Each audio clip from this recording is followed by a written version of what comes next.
Vas-y, allume les lumières.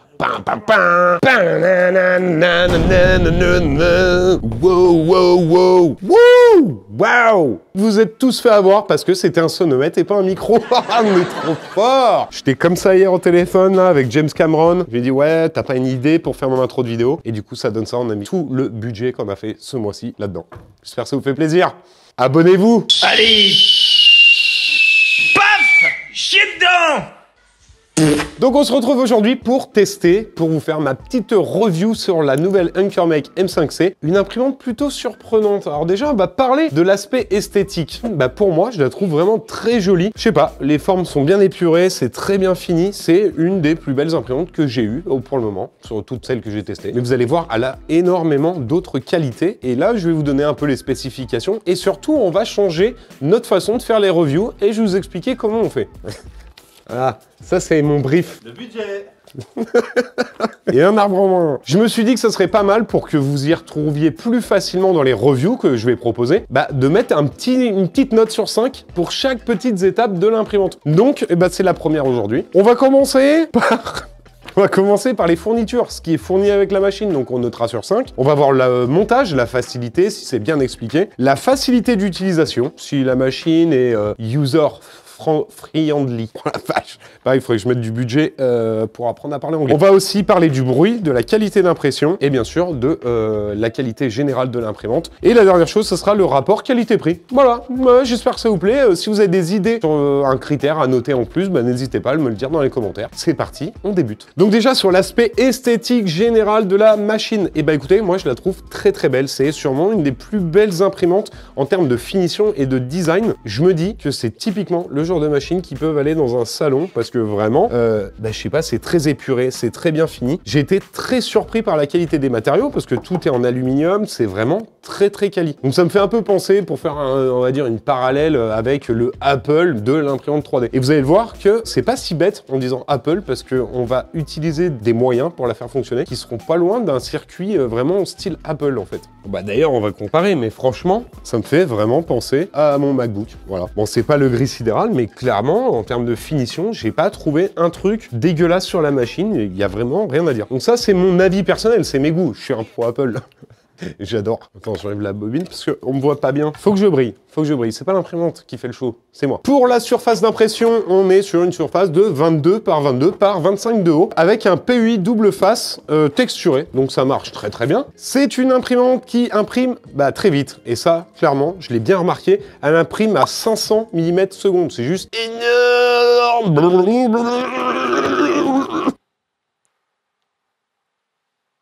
Faut que j'arrête la drogue. Et surtout, vraiment, un des gros arguments de cette imprimante, ça va être la précision. Et ouais, alors j'ai été vraiment choqué par la précision de cette imprimante. Et je n'ai pas honte de le dire, mais c'est une des imprimantes les plus précises que j'ai pu avoir. J'ai vraiment halluciné. Et c'est pour ça qu'après, on va vous faire voir les impressions. Et c'est magnifique, en fait. C'est juste magnifique. Et tout ça, encore une fois, sorti de boîte. Vraiment, la machine, je l'ai montée. Je vais vous faire voir le montage. Ça prend 2 minutes, clairement. Il y a 4 vis par truc. C'est terminé. C'est fait. Vous allumez la machine. Elle va faire ses calibrations toute seule. C'est vraiment du plug and play. C'est vraiment pour des gens qui veulent pas se prendre la tête. Alors, il y a un élément un peu troublant sur cette machine. Moi, qui m'a dérangé au début, je vais pas le cacher, c'est qu'il n'y a pas d'écran. Voilà, il n'y a pas d'écran. Tout est contrôlé par un seul et unique bouton sur la machine. Alors, en plus, il est énorme, on peut pas le louper. D'ailleurs, il est de très bonne qualité aussi. Donc, c'est une imprimante qui n'a pas d'écran. Donc, ça fait vraiment bizarre. Je crois que les seuls qui ont fait des imprimantes comme ça, c'est Dagoma. C'est pas un très bon exemple, d'ailleurs.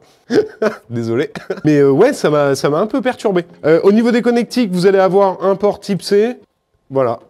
Ensuite, au niveau des accessoires, alors il n'y a pas grand chose de fourni avec la machine, on va pas se mentir. Là, j'ai le petit coffret qui est là. Très beau coffret d'ailleurs. On a une pince coupante, on va avoir des clés à laine, une clé, on va avoir une buse supplémentaire et puis des petites clés à laine. Voilà. Mais ça suffit largement pour faire le montage de la machine. Donc on va pas suraccessoiriser la machine, ça sert à rien en fait. Bon, j'aurais quand même mis une petite spatule, mais vraiment le PEI de toute façon il fait bien le taf, ça se décolle très simplement. Alors, je vous disais qu'il n'y avait pas d'écran sur cette machine. Vous allez me dire, mais comment ça marche du coup? Parce que moi je comprends pas comment ça fait pour marcher s'il n'y a pas d'écran. Ah ouais, moi aussi je cherchais la réponse. Et en fait, tout est sur l'application mobile ou alors sur le slicer fourni par Ankermake eux-mêmes. On va pouvoir faire toutes les manipulations qu'on veut.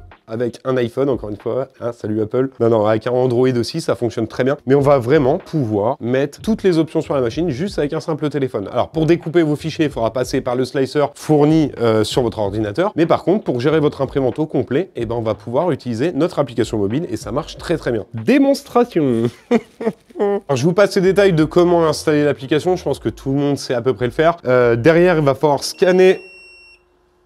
Eh, c'est la dernière fois que tu fais ça. Hein. Bagarre. Derrière votre imprimante, il va falloir scanner un code QR pour voir si votre imprimante, il y a le numéro de série. En gros, ça permet de valider votre inscription. Et ensuite, comme vous voyez, sur l'application mobile, vraiment tout, vous pouvez tout régler sur la machine. Et ça, c'est vraiment très très cool. Donc là, par exemple, je vais charger du filament parce que la grande force aussi de cette imprimante, c'est qu'elle est ultra silencieuse, quoi. Là, elle est à côté de moi. Il y a genre zéro bruit. J'ai même pris le sonomètre, mais clairement, il y aura plus de bruit dans l'entièreté du hangar qu'à côté de nous. Donc, on va faire le test, mais vous verrez. Donc là, en gros, je vais prendre mon filament. Alors, vous avez vu qu'il y a un tube PTFE, là, ici. Je vous rassure, hein, c'est une imprimante en direct drive. Mais le tube PTFE vient juste guider le filament dans la tête. Donc, vous voyez, c'est très simple. Hop là. Et donc là, très simplement, pour charger mon filament, je vais appuyer sur expulser. La machine émet un bip. Là, c'est pour dire qu'elle se met en chauffe. C'est une dinguerie, il n'y a pas de bruit. Attendez. Là, je fais pas de bruit. On est à, allez, 40 décibels. Ok. Je vais laisser le sonomètre à côté de la machine. On est à 51. Bon, là, c'est pas le bruit de fonctionnement de la machine, on est d'accord. C'est le bruit qu'elle émet alors qu'elle est juste en chauffe. On refera le test juste après quand elle sera en fonctionnement. Et vous verrez, c'est incroyable, elle ne fait pas de bruit. Non, fait pas de bruit. Donc là, ça y est, le filament est chargé, ça a pris très peu de temps. Donc ce qu'on peut voir sur l'application mobile aussi, c'est qu'on a un mode Explorer, c'est-à-dire qu'on a des fichiers qui sont déjà prêts à l'emploi, donc on a juste à cliquer dessus et après on balance l'impression. Donc c'est aussi simple que ça. Donc clairement, c'est vraiment une imprimante faite pour débuter, mais aussi pour les gens qui veulent pas trop se prendre la tête, qui n'ont pas envie de se dire « Ah ouais, tiens, ouais, c'est chiant, j'ai des problèmes, machin, non. » Non, il n'y a pas. Là, t'arrives, tu sors ta machine, ça fonctionne. Tu gères tout depuis ton téléphone, donc après, ouais, c'est un parti pris. Sinon, il y a les modèles au-dessus de chez Ankermate qui possèdent un écran. Mais clairement, au début, ça m'a déstabilisé, mais maintenant, franchement, j'ai l'habitude. Typiquement, on va se lancer un petit dragon, là. Paf, j'imprime. Je sélectionne ma machine. Donc là, j'en ai pour 1h10. Voilà. Ils disent de nettoyer le plateau avant de lancer l'impression. Alors ça, c'est un peu stressant, les petits bips et tout. Hein. J'ai pas regardé si on pouvait désactiver, mais c'est un petit peu relou. Mais bon, après, ça sonne qu'une fois. En parlant du bouton, donc ça, c'est pour le fonctionnement de la machine générale. Le bouton est programmable, c'est-à-dire que vous allez pouvoir jouer des actions. C'est-à-dire que si vous appuyez une fois, ça peut faire une action, 2 fois une autre action, 3 fois une autre action, 4 fois... Vous avez compris, je pense. Je vais arrêter là. Donc là, pendant que l'imprimante se met en chauffe, et va lancer son impression tranquillement. Je vais laisser le sonomètre juste à côté, puis comme ça, on pourra regarder l'état de fonctionnement. Mais en fait, je parle plus fort que l'imprimante déjà. Ouais, c'est ouf, on est à peine à 60, quoi. Pareil, pour rendre un peu plus les reviews un peu plus sympathiques, à chaque review, maintenant, on va faire un petit projet. Et ce projet, c'est juste cette petite... comment on appelle ça ? Une enseigne, ouais, retour vers le futur. Donc dedans, il y a de l'Arduino, il y a vraiment de tout. Donc c'est vraiment un projet complet. D'ailleurs, je vous mettrai le nom du créateur dans la description. Sa chaîne YouTube, il explique super bien, c'est un français. Il est génial. Ah oui, Deux poules d'Inde de 2 kg qui... j'avais pas oublié son nom, c'est GG Linger. GG Linger, gros big up à toi, super ton projet, nickel. Allez voir ce qu'il fait, il fait 2 trucs, retour vers le futur, c'est vraiment très très cool. Et du coup, je vous laisse tout de suite avec les images de l'enseigne que j'ai imprimée. Alors la première chose que j'ai fait, c'est découper des bandes de LED à la bonne longueur. Ouais, ça paraît logique. Donc là, vous voyez, je suis en train de les mettre en place avec une façon nonchalante de le faire. Voilà, je tapote dessus, j'essaye d'avoir une bonne adhérence, voilà, c'est propre, c'est carré. Ensuite, j'ai importé un petit peu d'étain sur les connecteurs de toutes les bandes LED. Il y en a beaucoup. Bon, voilà, ça me prend du temps. Et surtout que je suis pas un soudeur de l'extrême. Ensuite, il est temps de relier nos 3 bandes de LED. Voilà, regardez ça, le dénudage de l'extrême. Donc, je viens souder tous mes petits fils pour mes bandes LED pour qu'elles soient toutes branchées les unes entre les autres. Ensuite, je viens souder mon Arduino Nano avec tous les composants. Si vous voulez vraiment le schéma détaillé, je vous invite à aller voir la vidéo de GG Linger. Ce sera beaucoup plus clair pour vous. Et c'est là qu'on voit mes soudures. Regardez-moi ça, la qualité du travail. Pas du tout, c'est dégueulasse. Ensuite, je branche mon Arduino Nano et là, je me rends compte que, en fait, j'ai pas toutes les LED qui s'allument. Donc, je cherche pourquoi désespérément. Et en fait, une lueur d'espoir apparaît. En fait, le code, il n'était pas prévu pour gérer autant de LED. Donc, je l'ai mis dans le chat GPT. Je lui ai dit, tu me fais la modif. Bim, bam, boum. Je upload sur mon Arduino. Et là, bang, c'est le miracle. Voilà, ça fonctionne parfaitement. Je suis incroyablement content. Ça se voit à mon visage, non? Ensuite, je suis passé à la partie impression 3D. On commence par désuporiser le support pour l'Arduino Nano, ouais, avec une pince totalement adaptée. Pas du tout, pas du tout. Un petit coup des bavureurs plus tard. Ils sont dispo dans la boutique. En plus, on n'est pas cher, c'est sur coben.shop. N'hésitez pas à venir. Ensuite, c'est le moment de coller les éléments entre eux. Je vais mettre un petit peu de Loctite, boum, et un petit coup de spray plus tard d'activateur pour que la prise de la colle se fasse immédiatement. Voilà, j'encastre les parties entre elles. Mon Dieu, c'est magnifique. Je viens terminer le lettrage et voilà, le projet est terminé. Cool, non? Là, non, on change de caméra. Tu viens, Nicolas? On va filmer là. Je vais vous faire voir les résultats d'impression que j'ai pu avoir. Ça y est, la machine est en route. Je me mets juste à côté, hein, vraiment. Oh là là, mais c'est de la belle technologie. Hop. Je m'attendais à rien, mais en fait, je suis ultra surpris. Ah, là, ça y est. Alors là, du coup, ouais, on va pas cacher, hein. On est à... Ouais, on est à 60 décibels, mais c'est rien. Donc là, ça y est, elle vient faire son petit trait de purge, là, tranquillement. Alors, il y a du violet, j'ai mal purgé, hein. C'est pas grave, ne m'en voulez pas. Mais là, de toute façon, le but de purger, c'est de changer le filament. Donc là, on imprime avec du PLA fourni par Anchormake. Là, c'est pareil, vous aurez le lien dans la description si ça vous intéresse. Mais si vous voulez d'autres filaments, n'hésitez pas aussi d'aller dans ma boutique. Eh bah ouais, blablabla. Oh putain, ça devient malaisant, non? C'est ça qui est bien, c'est qu'on peut parler de l'imprimante et elle fait pas de bruit. Du coup, bah, on peut la faire travailler en même temps qu'on fait la vidéo, c'est trop bien. Alors que là, tiens, filme-le toi là. Vous savez qu'on est obligé d'attendre qu'il pleuve pas pour faire les vidéos parce que sinon la pluie elle fait trop de bruit sur le bardage. Ouais, donc voilà. Et alors qu'on peut être à côté de cette imprimante, c'est incroyable. Donc la première chose que j'ai voulu imprimer, je me suis dit ah ouais, elle est précise l'imprimante. Ah bon, ah ouais, on va voir ça. Du coup, j'ai imprimé ça. Et ça, je peux vous dire, c'est le cauchemar de beaucoup d'imprimeurs 3D. On l'appelle le toaster de la mort. Donc c'est un fichier qui est très compliqué à imprimer, vraiment, parce que vous avez tout un système d'engrenage, voilà. Vous avez des charnières, vous avez un système de levier, c'est un truc vraiment très chiant à imprimer si votre imprimante n'est pas précise. Et là, on peut se rendre compte que la qualité d'impression est juste ouf, voilà. Je l'ai sorti du plateau, ça s'est décollé direct, ça a fonctionné instant. Ça fait pas de bruit. Non seulement elle fait pas de bruit, mais là on peut voir la vitesse à laquelle elle imprime, c'est quand même assez dingue. Là elle bombarde, hein. Et encore on est que sur la première couche. Ensuite j'ai imprimé un des deuxièmes objets les plus chiants pour les imprimeurs, si l'imprimante encore une fois n'est pas précise ou pas bien calibrée, c'est ça. C'est un sabre, le sabre télescopique. C'est souvent qu'on a des problèmes, les lames ne se décollent pas bien, etc. Et ben là, j'ai lancé, mais regardez-moi la qualité d'impression. Et c'est nickel en fait. Mais il n'y a rien à dire quoi. Et puis ça marche, hein. J'adore ce truc. Ouais. T'arrives à imprimer ça, sortie d'imprimante, ok, sans calibration, rien du tout. J'ai dit ok, on va passer à plus gros, ok. Ah, j'ai fait le coup. Non, oui. Ah bon. Oui d'ailleurs, j'ai pas triché parce qu'en fin d'impression, je l'ai décollé sur TikTok pour faire voir aux gens. Non mais... J'adore. Et dernière chose que j'ai imprimé, c'est là où j'ai été le plus choqué. Sur le site de Anchormake, en fait, vous allez pouvoir aller, par exemple, dans une ville comme Paris, vous allez pouvoir zoomer et imprimer les monuments historiques de Paris. Donc moi, forcément, j'ai imprimé la Tour Eiffel. C'est le, voilà, le symbole de la France, la baguette, le vin rouge. Voilà ce qu'elle m'a sorti. Alors... c'est un petit peu ça, là, on va pas... Je cache la Tour Eiffel, en fait. Je veux pas que les gens y voient la Tour Eiffel tout de suite, parce que ça va les choquer. Donc là, on se rend compte que tous les quartiers sont bien imprimés. Donc là, on a le champ de Mars, hein, voilà. Donc après, le niveau de détail, c'est Google Maps, hein, donc voilà. Mais c'est très, très propre. Regardez cette qualité d'impression. Alors forcément, quand on arrive ici, c'est toujours un peu compliqué. Mais regardez la qualité des détails. J'ai été... franchement, sur le cul quand j'ai vu ça. Donc là, on va vraiment dire que le deal, comme quoi cette imprimante est très précise, bah, il est totalement respecté. Et puis on regarde la qualité de la première couche, mais tout est nickel. Il n'y a rien à dire. Ah, bah, j'ai perdu une tour sur Paris. Tiens, ceux qui savent dans les commentaires, c'est la tour de quoi ça? Bah là, c'est la tour de Pise, hein, mais si vous savez, bah, dites-le nous. J'ai cassé une tour, je sais pas laquelle c'est. Bon là, ça y est, elle est dans sa, on va dire dans sa configuration où elle va imprimer le plus vite. Elle a terminé sa première couche. Là, on va reprendre le sonomètre.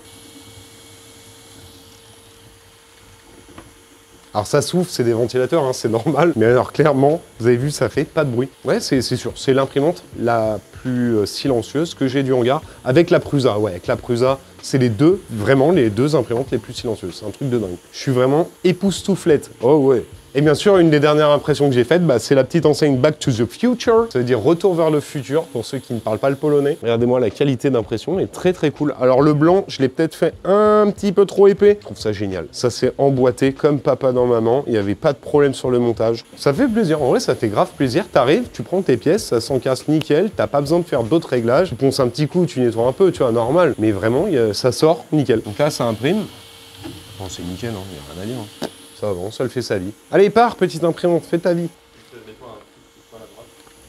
Un petit poil à la droite, un petit peu à gauche, à droite, à gauche. En haut, en bas. C'est l'heure du bilan. Allez, on va distribuer les bons points ou les mauvais points. D'accord? Alors, on va commencer par le montage. Alors, le montage, décidément, trop simple pour moi. J'ai essayé de comprendre des trucs. Non, mais tout est bien fait. Vous avez un cache sous la machine, il y a 8 vis à mettre. Ça y est, votre imprimante, elle est montée. Vous avez 2 câbles à passer. Enfin, c'est ultra simple à monter.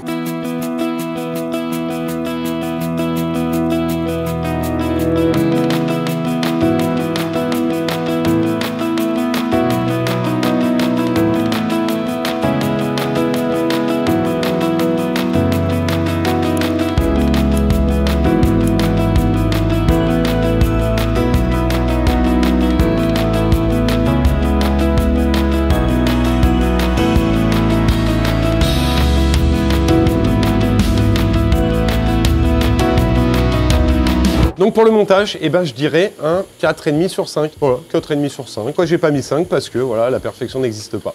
Ensuite, on va passer sur le design. Alors pour moi, c'est encore une fois, c'est on aime ou on n'aime pas. Moi, le design, je le trouve très beau, très épuré. Alors, je lui mettrai une note de 4. Pourquoi? Parce qu'il y a un truc là qui m'énerve un peu, c'est le support de bobine, ici, là. Alors, comme on peut voir, le truc qui bouge un peu dans tous les sens, ça fait partie du design, hein, mais je trouve qu'ils auraient pu faire un peu mieux. Je trouve que le système, voilà, ça gâche un petit peu le côté joli de la machine.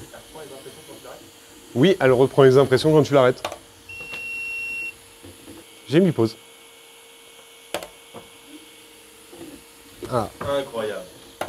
On va l'arrêter pendant qu'on parle d'elle. Ensuite, on va parler de la facilité d'utilisation. Et ben pour moi, on est super bien guidé. Dedans, vous avez une carte vraiment qui fait la taille de je sais pas quoi. Ça fait une taille d'un 4x3 dans la rue là. En termes de facilité au niveau de l'application, et ben même si vous y connaissez pas grand chose en imprimante 3D, bah clairement vous n'allez pas être perdu, hein, parce que tout est bien indiqué. On vous explique chaque étape. Alors sur l'application, par contre, je dirais que clairement ça manque de bonnes traductions en français, mais on arrive quand même à s'y retrouver, donc c'est pas un problème. Pour le slicer, donc il y a un slicer qui est fourni par AnchorMake eux-mêmes. Je le trouve un peu chiant. Voilà, je le trouve un peu chiant en termes de navigation, en termes d'options. Je le trouve assez pénible. Mais AnchorMake s'est dit tiens, pourquoi on ferait pas des profils pour Prusa Slicer? Du coup, on peut vraiment aller chercher le moindre petit détail avec Prusa Slicer et ça, je trouve ça génial parce qu'on a juste à glisser les profils de l'imprimante dans Prusa Slicer, c'est bon, votre imprimante elle est configurée. Donc ça, c'est vraiment très très cool. J'avais eu des retours comme quoi, oui, c'était fermé comme imprimante, mais pas du tout. En fait, ils ont même créé des profils. Je crois qu'il y a pour Cura, il y a Prusa Slicer, donc vraiment, c'est le côté vraiment nickel. Pour la facilité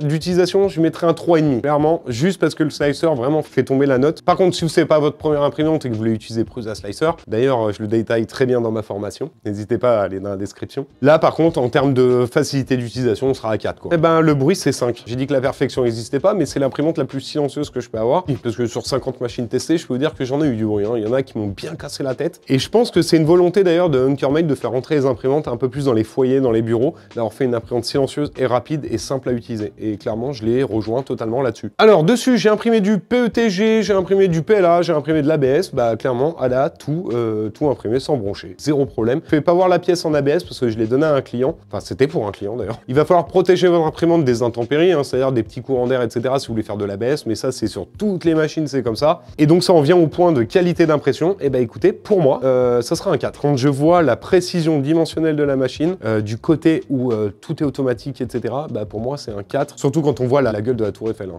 Franchement, j'ai halluciné. Pour moi, ouais, allez, 4,5. Ouais. Franchement, 4,5. Je suis un peu gentil, mais ouais, 4,5. Maintenant, on va parler du rapport qualité-prix. Donc, c'est une imprimante qui est affichée à 507 € au moment où je fais la vidéo, qui est fournie avec 2 kg de filament. Et bien, clairement, bah, moi, je dis que ça les vaut. Voilà. C'est une machine qui est très bien finie. Vous sortez la machine du carton, ça marche. Donc, non, le prix, pour moi, est totalement justifié. Et pour ceux qui peuvent critiquer l'aspect téléphone portable parce qu'il n'y a pas d'écran, etc., bah, clairement, vous n'êtes pas la cible. La cible, c'est les gens, encore une fois, qui veulent faire rentrer les imprimantes 3D chez eux, qui n'ont pas envie de se prendre la tête. Et ça, pareil, j'arrive à le comprendre totalement, il en faut pour tout le monde. Et là, clairement, bah, je pense que c'est une imprimante qui va trouver facilement son public, qui va peut-être toucher une jeunesse aussi, hein, des personnes moins âgées que moi, parce que moi je suis vieux, j'ai les poils blancs. Voilà. Typiquement pour un adolescent comme mon fils, vu qu'il est H24 sur son téléphone, je crois qu'il est à peu près à 9 heures par jour sur son téléphone. Voilà. D'ailleurs, on parle beaucoup de systèmes avec plein de filaments, de changements de couleur, etc. Alors, j'ai vu sur Twitter que AnchorMake ou Instagram, je sais plus, ils allaient sortir un AMS, donc un système de multifilaments avec 6 couleurs. Cette technologie est en train d'arriver sur les machines et clairement, bah ça fait plaisir aussi. Et donc pour la note globale, je vais lui donner la note de 4,5 sur 5. Donc voilà, moi j'ai été conquis par cette imprimante, même si la facilité d'utilisation peut déconcerter au final, quand on est habitué à avoir des produits beaucoup plus compliqués. Et clairement, pour débuter, bah let's go, si vous avez le budget, clairement, faites-vous plaisir. Donc si vous avez aimé cette review, n'hésitez pas surtout à vous abonner, à lâcher un commentaire, ou même si vous me détestez, hein, faites-le, ouais je te déteste, on connaît les gens, un petit like, et puis bah en attendant, je vous fais des gros bisous.